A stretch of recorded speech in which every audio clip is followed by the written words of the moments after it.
गोंदी पोलिसांची धडाकेबाज कारवाई। जबरी चोरीचा गुन्हा अवघ्या 6 तासांत उघड।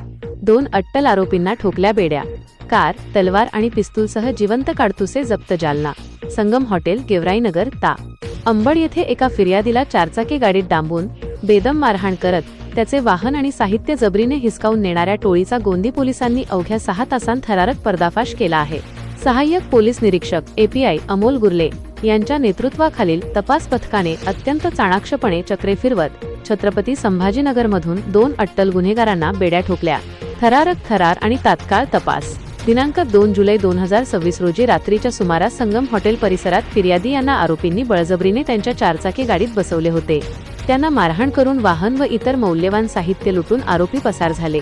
घटनेची माहिती मिळताच प्रकरणाचे गांभीर्य ओळखून जालनाचे पोलीस अधीक्षक माननीय श्री तेघबीर सिंह संधू आणि अपर पोलीस अधीक्षक माननीय श्री विक्रम साळी यांनी तात्काळ तपासाचे आदेश दिले। सपोनी अमोल गुर्ले यांचे अचूक नियोजन। मिळालेल्या आदेशानंतर सपोनी अमोल गुर्ले यांनी आपल्या विशेष तपास पथकासह तात्काळ तपासाची सूत्रे हाती घेतली।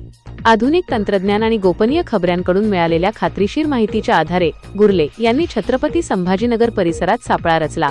पोलिसांनी अत्यंत शिताफीने 2 मुख्य आरोपींना ताब्यात घेतले। पोलीस खाक्या दाखवताच आरोपींनी गुन्ह्याची कबुली दिली। अटक करण्यात आलेल्या आरोपींची नावे: 1. आकाश नाना त्रिभुवन, वय 27 वर्षे, रा.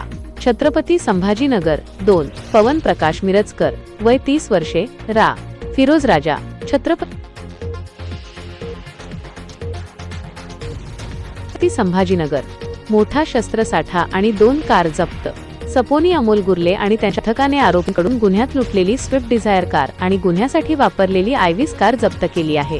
याशिवाय आरोपींच्या ताब्यातून 1 लोखंडी तलवार, 1 पिस्तूल आणि 4 जिवंत काडतुसे असा घातक शस्त्रसाठा हस्तगत करण्यात पोलिसांना मोठे यश आले आहे।